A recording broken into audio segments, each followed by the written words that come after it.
Ever since the prequel trilogy came out, there has been many to debate over whether or not the Jedi were actually the good guys and if their fall was something that needed to happen.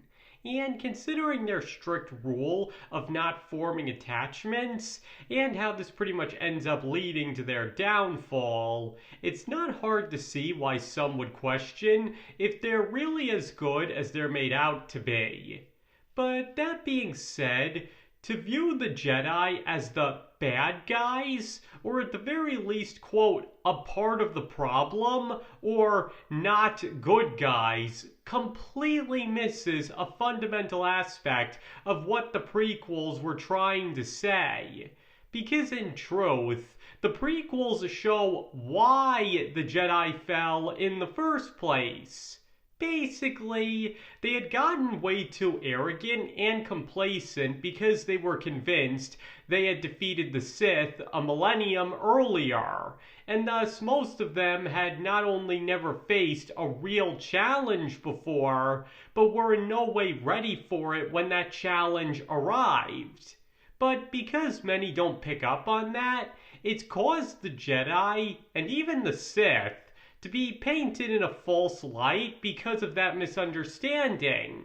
And one of the biggest offenders in this department, that being completely missing the point of the Jedi, is in their portrayal in The Acolyte, which in many ways is honestly the exact opposite of what Star Wars is supposed to be. And today, I'd like to try and clarify how George Lucas intended the Jedi to be, and why their portrayal in media like The Acolyte, as well as the general perception many have of them, is completely and utterly wrong. And spoilers for pretty much anything and everything Star Wars are fair game. So in case you don't want something ruined, you should probably remain on the lookout. This will be the one and only spoiler warning I'll be giving out. Okay, so before I go any further, I would just like to note that originally, this video was going to consist almost entirely of me just getting angrier and angrier about the Acolyte and how much it insults Star Wars. But the way I see it, it's not my job to make people angry. It's my job to hopefully teach people something about movies, and maybe even entertain them a bit while doing so. So instead, I'm going to try and keep as cool a head as possible and objectively explain a few fundamental flaws with the Acolyte in order to make my point about the Jedi. Because the Acolyte, exactly as it is, could have been a great show if it didn't have the name Star Wars attached to it. Even if everything else were the same, most of the writing, the cast, the crew, but wasn't named Star Wars, it probably would have been a lot better. But that being said, and to stay completely fair here, it's not written perfectly even by non-Star Wars normal writing standards. And this is perhaps most obvious in the fact that the show drops several hints that Khmer is the bad guy, and very obviously at that, only for it to turn out that he actually is the villain, and yet the narrative still expects the audience to be surprised by it. And the writer of the show even commented on how obvious the twist is, having this to say when asked about it. Quote, "I think a good twist is not about hiding everything from the audience and then throwing it on them like, hey, this is what you didn't see. We hit it so well that you didn't see this. I think a good twist is telegraphing what's going to happen, and then, once it does, executing it without an ounce of pity or sentimentality." You know, it's amazing. You are 100% wrong. That's not how a plot twist works. And listen, I've written books. I know what I'm talking about here when I say that advertising to the audience that a twist is going to happen is not how to write a good plot twist. I mean, I do agree that a plot twist shouldn't be hidden completely from the viewer, though. I even got into the importance of foreshadowing plot twists in another video, which you can find a link in the description to. But at the same time, going in the opposite direction doesn't make the twist better. It just makes it badly executed in a different way. I mean, why does the twist that Norman's mother is dead in Psycho work so well? Because it's foreshadowed, but not advertised to the audience. There's still several different ways the story can go, even with its setup, which is what keeps the audience guessing. And why is the twist in Get Out so effective? For the exact same reasons, to the point that it even won an Academy Award for Best Screenplay. And simply put, it didn't win that award because the narrative made it blatantly obvious ahead of time what the big twist was. And there's also the fact that Rashomon was said many times to have been an inspiration for the show, which is all well and good, but here's the thing. The point of Rashomon is that you're seeing things from the perspective of several people, and therefore those perspectives are different. No two flashbacks are the same because different people saw the same events happen differently. That's the whole point of the movie. But in The Acolyte, everything portrayed in the flashbacks is more or less the same, with only new information and context about those flashbacks being revealed. And once again, if the show was truly trying to emulate Rashomon, then the events themselves would have to be different, not simply the context and information surrounding them. Now, before I devolve into a rant like I promised I wouldn't, the point here is the Jedi and how people perceive them. And this is the show's biggest sin. Because once again, it being a Star Wars show is where it fails most. And indeed, we see in this show that the Jedi are a corrupt institution so bad that even when they do the right thing, it's wrong. They keep secrets from the Senate because they're more concerned with their image than actually doing their job, and will even cover up things from other Jedi to achieve that. And their lives are so unfulfilling that some would rather die than continue to live that kind of life. And it all ends with a young Jedi apprentice strangling her master and running off with a Sith, and this being treated as liberating!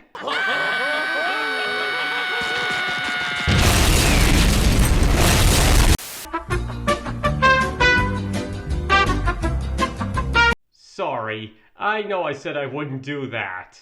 But in order to best demonstrate why the Jedi's portrayal here couldn't be any more wrong, but also why I just got so angry, why don't we take a look at how George Lucas intended the Jedi to be? But in order to do that properly, a misconception must be cleared up about the Sith first. Because simply put, if the Sith weren't able to exist, then the Jedi wouldn't be so important. Because unlike what some believe, there is nothing good about the Sith. This is why balance is achieved only when there are no Sith, because any use of the dark side is automatically a bad thing. It's like smoking.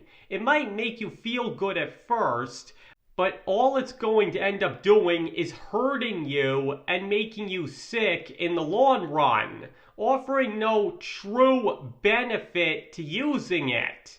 Thus, your body is best when it is not smoking, and has never done as such before. Now, I know some might counter this by pointing out that it's clearly stated that the dark side of the Force must exist, and that to attempt to destroy it would only result in the destruction of everything. But that ties back more to the theme of the duality of man. That simply put, the Force, just like people, has a good and evil side to it. And everybody is better off when only the good is embraced, while the evil side is acknowledged to exist, as it must, but never be used for any purpose. Frankly, it's the word balance itself that causes the problem here, because it makes people automatically think of a scale instead of what George Lucas had in mind, which is a lot closer to something like optimum efficiency. To use a similar analogy as before, think of the Force and everybody that lives in it as a human body. Everybody has their part to play, with the Jedi playing the role of the immune system.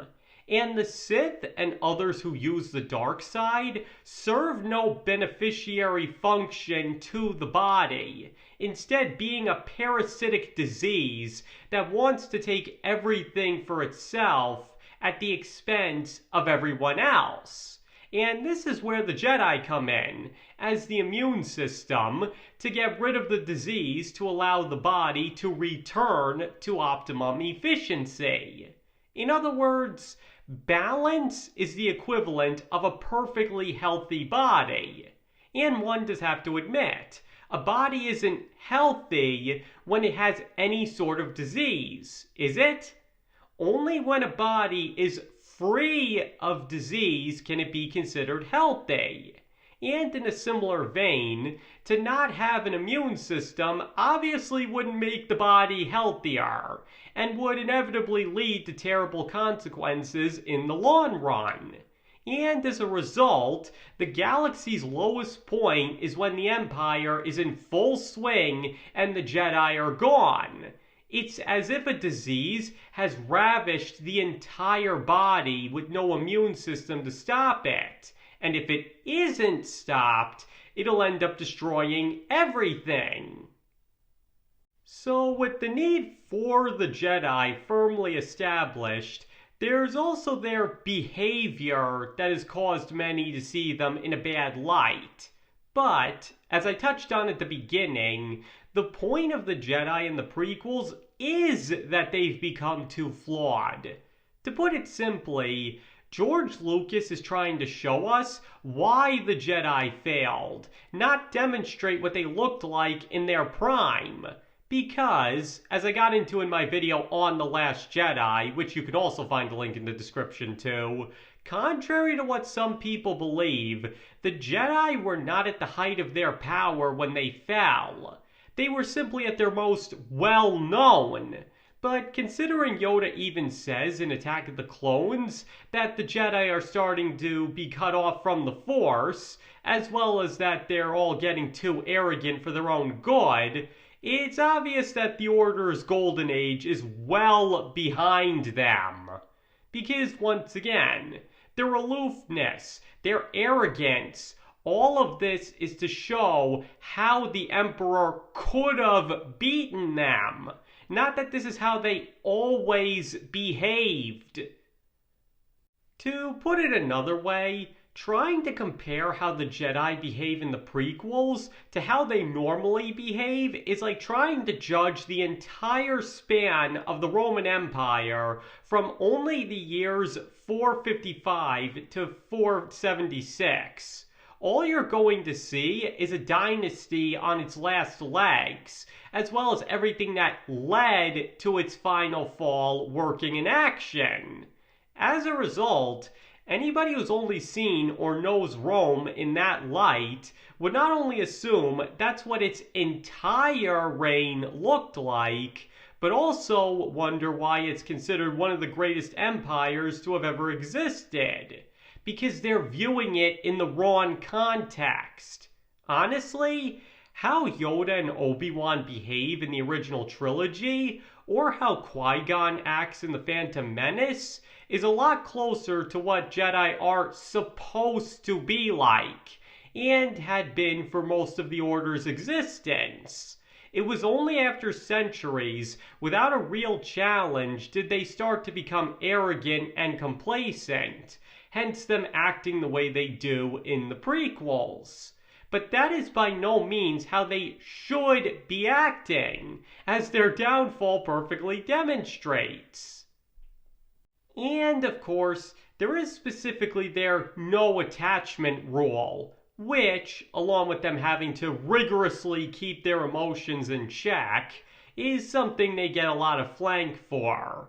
In addition to supposedly being child kidnappers, which is exactly why Qui-Gon, who's supposed to represent a true Jedi, wouldn't take Anakin, who he believed to be the all-important chosen one, away from his mother without her express permission and consent. But let's not get into that. The point is, the Jedi don't allow themselves attachments because it's basically their job to ensure that what happens in the original trilogy doesn't happen, that the galaxy falls into the hands of evil. And to ensure they can do that, they don't let themselves grow too attached to anything so that when the chips are down, they will always do what's best no matter what. Because to go back to that analogy again, an immune system can't work if it's going to prioritize a single cell over the rest of the body. It has to do whatever must be done to ensure the whole body stays healthy. And sure enough, when Anakin does place an individual life over what has to be done, look what happens as a result. And in a similar vein, the reason why they have to keep their emotions in check is so they'll always have a clear head and make the soundest decision possible. Because once again, when someone in that position thinks rashly and is dictated by their emotions, the consequences can be disastrous. But that being said, that doesn't mean they try to pretend they don't have emotions. They just don't let them get in the way of what they have to do. In fact, emotional repression would be discouraged by the Jedi, since it can cloud their judgment just as much as the emotions themselves. I mean, take in Revenge of the Sith when Yoda confronts the Emperor. He's livid and not attempting to hide it. He just doesn't let it consume him or dictate his actions. Or listen to how devastated Obi-Wan sounds here. You were the chosen one! Again, he's not trying to deny or hide that he's totally heartbroken, or that he cared about Anakin. He just doesn't let it stop him from doing what he has to do. And to perhaps best demonstrate all of this in a nutshell, let's take a look at the scene in Attack of the Clones when they're chasing Dooku and Padme falls out of the ship. Because Anakin, having grown attached to her, wants to make sure she's okay above all else. But Obi-Wan places priority on catching Dooku, even though he's obviously concerned for Padme too. But he knows it's more important that they not let Dooku get away, because he'll hurt more people if he does. In other words, he has to place the needs of the many over the needs of the one in that moment. And because he has no attachments and emotional discipline, he can make that choice. Though, as Yoda demonstrates a few scenes later, obviously most of the time they'll prioritize saving people over catching somebody. It majorly depends on context and urgency. Now, I know that might sound like a tough life to live, but that's the whole point. They give up such pleasures as attachments or acting on emotions so that other people don't have to. Because the sacrifices made by characters in Rogue One or the original trilogy, they wouldn't have had to be made if the Jedi were around to make such tough choices for them. And in the end, it can still be a very fulfilling life. I mean, when you have nothing to lose, you stand everything to gain.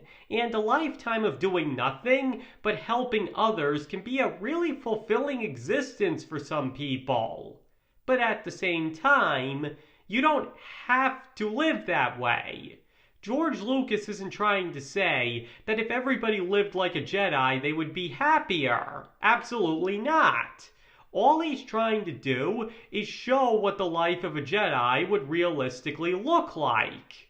It's really no different than a priest or monk in the real world who renounces all their worldly possessions for their religion, to dedicate their lives to helping others. In the same way we don't begrudge them for living that way, the Jedi shouldn't be for living the way they do either. Again, it's okay if you don't want to live like them. There's nothing wrong with you if you don't. Heck, I'll freely admit I could never live the life of a Jedi, and that doesn't automatically mean I'm a bad person. And finally, one also has to keep in mind that Star Wars is based on classic tales of black and white morality. So as a result, especially in the way the Force is structured, there's really no room for any middle ground. Basically, you're either pure good or pure evil, with only those who can't use the Force being any sort of in-between. Now once again, the Jedi weren't exactly being pure good towards the end, but that's the whole point. They had lost their way, and had they realized it sooner, would have corrected themselves and gone back to being what they were meant to be. But even if they had become too arrogant, their intentions, which was to keep the Republic and everybody in it safe, hadn't changed, showing that even at their worst, they were still most definitely a force of good.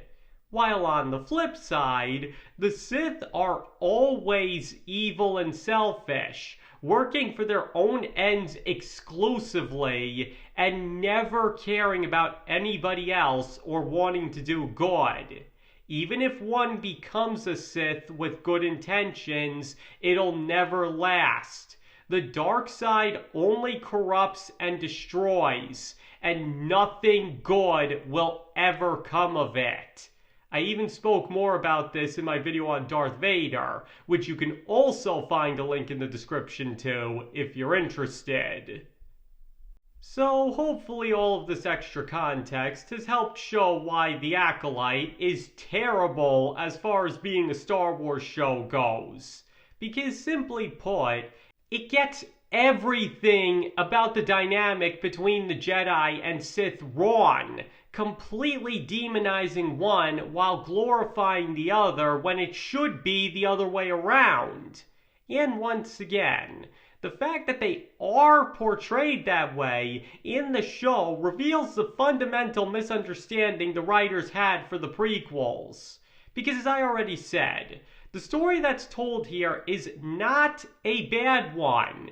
It could have made for a great show in another setting, but it simply does not work as a show set in the Star Wars galaxy, as it gets way too many things about the lore wrong. And a major reason for this is because of people's flawed views on the Jedi and how they were presented in the prequel trilogy, which I hope I've more than cleared up. So as I said before, maybe The Acolyte could have been good under different circumstances, but as a Star Wars show, it may just be one of the worst things introduced into the canon for how fundamentally it doesn't understand its own franchise. Okay, I think I've gone on about this for long enough. So now I'd like to hear from all of you. Do you believe that the Jedi get a very bad rap despite what George Lucas intended them to represent, with TV shows like The Acolyte only reinforcing that perception? Or do you believe the Jedi deserve to have such a negative reputation among fans? please feel free to let me know in the comments below. Because as I've already said a few times, you don't have to agree with any opinions or lifestyles expressed in this video if you don't want to. You are your own person and entitled to believe whatever you want to. And if you think I had it all completely wrong, that is absolutely fine. And thank you all for watching. It is really very appreciated. And I hope to see you all next time.